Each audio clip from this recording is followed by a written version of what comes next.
नमस्कार प्रिय दर्शकों, आप सभी को जय माता दी। आज हम बात करने वाले हैं तीसरा नवरात्रा माँ चंद्र घंटा।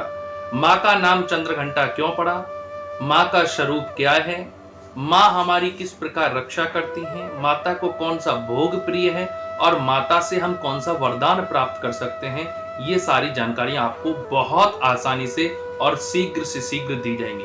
प्यारे दर्शकों, माँ जो चंद्र घंटा का जो व्रत किया जाता है, उपवास किया जाती है, उपासना की जाती है, वो नवरात्रि के तीसरे दिन में की जाती है। और जो माँ चंद्र घंटा है वो पापों का नाश करती हैं, राक्षसों का वध करती हैं। और माँ चंद्र घंटा के हाथ में त्रिशूल, धनुष, वाण, गधा हमेशा रहता है।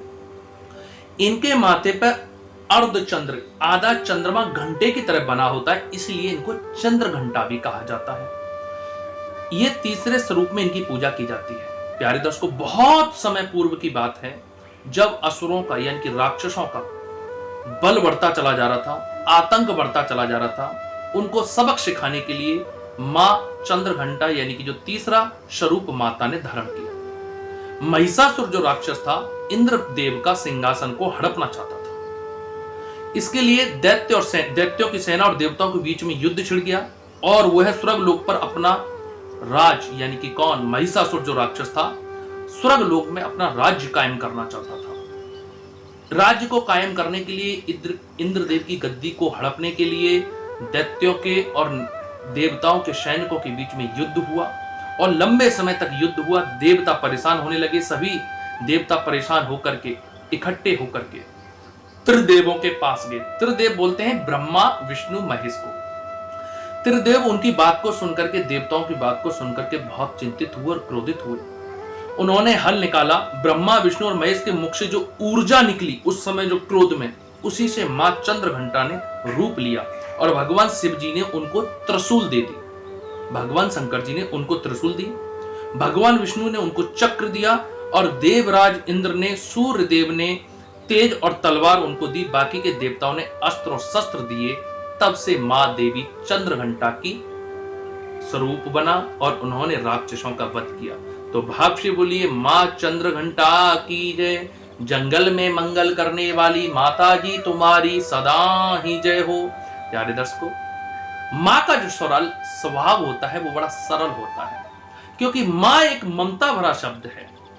लेकिन जब आंच अपनी संतान पर आती है, जब संतान कष्ट में होती है, तो मां एक चंडी का रूप ले लेती है। मां बहुत सरल है, लेकिन जब विपदा आती है तो हर दुख से, हर कष्ट से लड़ने के लिए मां सबसे आगे खड़ी नजर आती है। प्यारे दर्शकों, माता ने असुरों का संहार किया और देवी चंद्र घंटा, इसी वजह से उनका नाम रखा गया।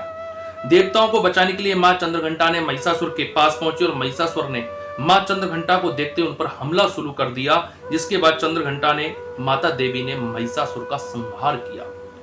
तभी हम मां देवी के तीसरे स्वरूप की पूजा करते हैं। माता रानी से हम क्या वर मांग सकते हैं, माता हमें कौन सा आशीर्वाद देती हैं। मां हमारी हमेशा गुप्त शत्रुओं से, जो लोग हमारी अंदर जड़ खोदते रहते, उनसे रक्षा का वरदान मांग सकते हैं।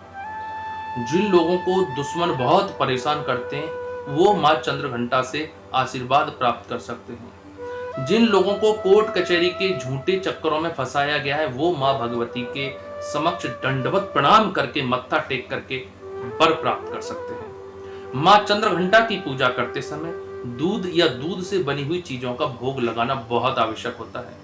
माता चंद्र घंटा को चमेली का पुष्प भी पसंद है, क्योंकि मां चंद्र घंटा की जो बहन थी उनको चमेली का पुष्प पसंद था, तो मां चंद्र घंटा भी उसको पसंद करती है, वो भी उनका प्रिय है। प्यारे दोस्तों, माता का जो सबसे प्रिय भोग है वो है खीर या खोए की बनी हुई मिठाई। तो आप घर में अच्छी सी खीर बना करके मां को भोग लगाएं, उसमें से कुछ खीर का दान मंदिर में या ब्राह्मणों में जरूर करें और सब लोग ग्रहण करें। तो नवरात्रि के व्रत में चावल की खीर तो नहीं बनेगी, लेकिन आप क्षमा या साबूदाने की खीर का भी भोग लगा सकते हैं या मखाने की खीर का भी भोग लगा करके मां का वर पा सकते हैं। तो आप मां चंद्र घंटा की पूजा करें, रोगों से, दुश्मनों से, कर्जे से, कोर्ट से मुक्ति पाने की प्रार्थना करें। भगवती कृपा बरसाएगी, मंगल ही मंगल होगा, खुशियां ही खुशियां आएंगी। तो यही कामना हमारी आपके जीवन में सुख शांति की भगवती के चरणों में है। अगली बार नए विषय के साथ आपसे मिलेंगे। सभी को नमस्कार और सभी को